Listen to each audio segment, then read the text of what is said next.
Assalamualaikum warahmatullahi wabarakatuh. Selamat pagi dan salam sejahtera untuk anak-anak ibu semuanya.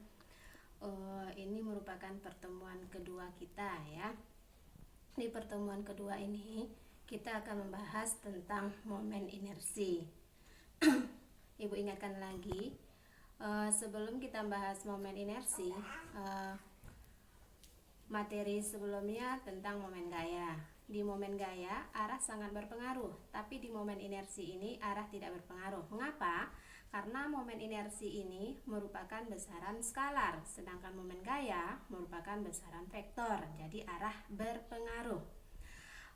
Untuk momen inersi yang perlu anak-anak ibu ingat, momen inersi itu sendiri simbolnya adalah I besar ya.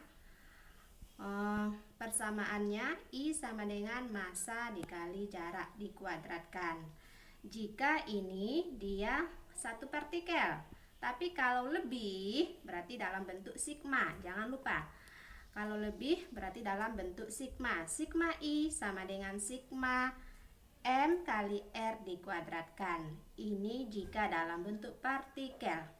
Dan ada lagi, momen inersi ini dia bisa berbentuk homogen, bisa berbentuk bola pejal, silinder pejal, bisa batang. Itu anak-anak ibu harus bisa membedakannya. Itu bisa nanti dilihat dalam PDF yang ibu berikan di Google Classroom ya. Sekarang kita hanya membahas tentang massa kali jarak dikuadratkan. Momen inersi itu satuannya adalah kilogram meter kuadrat. Ini bisa kita ingat dari persamaannya. Nggak perlu anak-anak ibu menghafalnya. Ingat persamaannya, maka satuannya pun ingat ya. Massa itu satuannya kilogram, jarak itu satuannya meter, maka kalau dikuadratkan meter kuadrat. Itulah momen inersi. Di dalam fisika ini yang perlu diingat adalah satuan. Kalau angka itu adalah matematika ya. Jadi anak-anak ibu di belajar fisika ini harus bisa membuat satuannya, karena fisika itu adalah satuan, bukan perkaliannya. Perkalian itu adalah matematika, bahasa pengantar di dalam fisika. Itu yang perlu diingat. Untuk contohnya,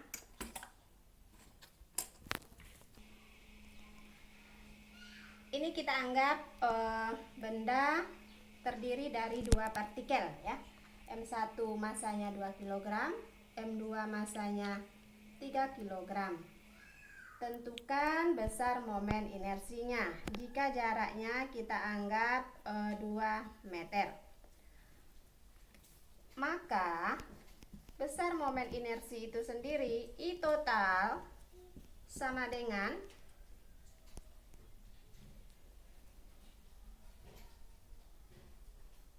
I 2 sama dengan M2 kali R2 dikuadratkan. Atau mungkin bingung anak-anak ibu ya, kita anggaplah I1 tambah I2. I1 ini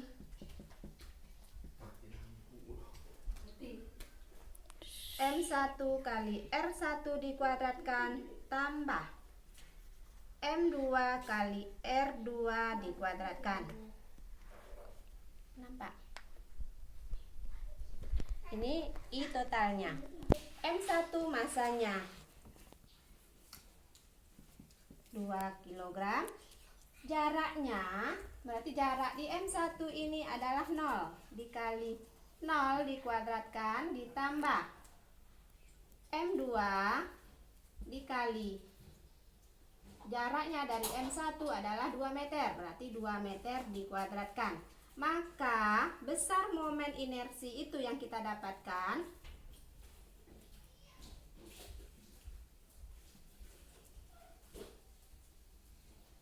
nol ditambah 3 dikali 4, berarti 12. Maka momen inersinya 12 kg meter dikuadratkan.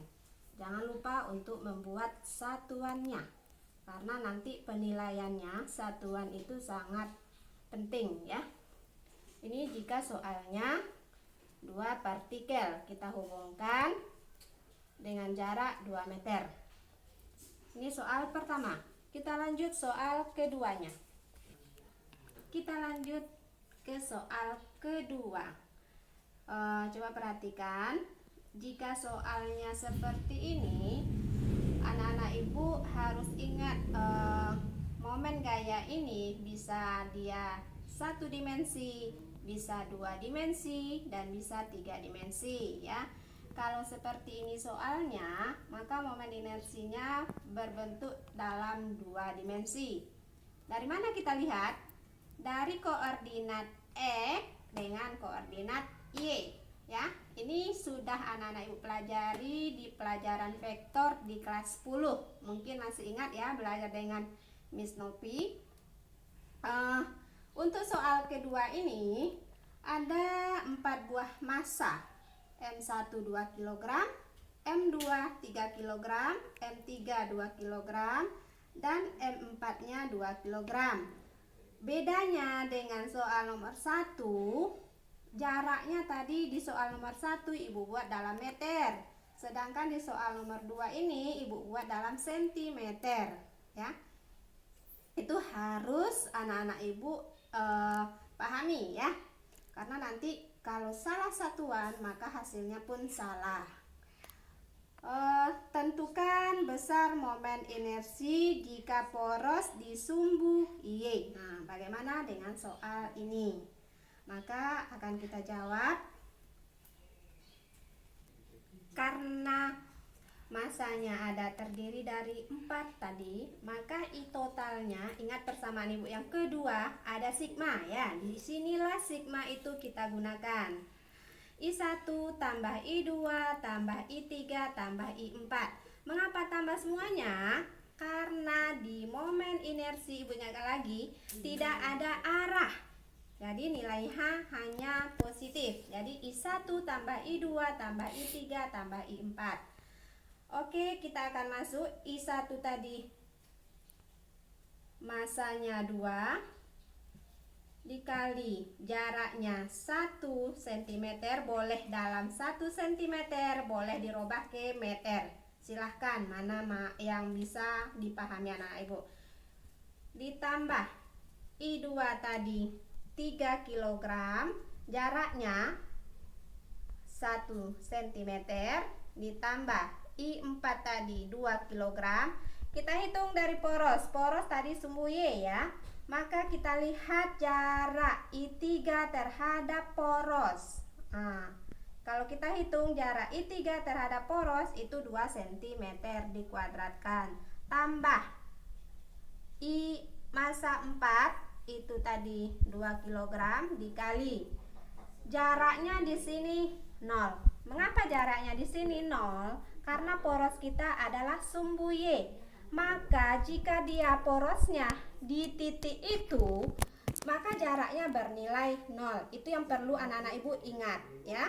Jika porosnya di titik itu, maka nilainya 0. Ya, yang bernilai 0 itu adalah jaraknya. Karena di soal kita nomor 2 ini porosnya sumbu Y, maka jarak di sumbu Y adalah 0. Nah, ingat itu. Maka hasil momen inersi total 2 ditambah 3 ditambah 8.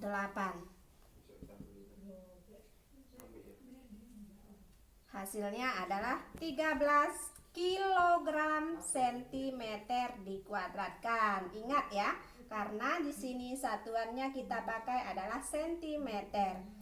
13 kilogram sentimeter dikuadratkan. Boleh anak-anak ibu memakai meter, tapi ingat robah sentimeter dalam meter. Nah, silahkan mana yang mau digunakan. Yang penting satuannya dibuat. Nah, mungkin inilah soal yang bisa ibu lihatkan ke anak-anak ibu. Mudah-mudahan dari materi yang ibu berikan bisa dipahami. Mungkin pertemuan kedua ini cukup sampai di sini. Jika ada pertanyaan, silahkan ditanyakan nanti pas saat kita belajar. Assalamualaikum warahmatullahi wabarakatuh.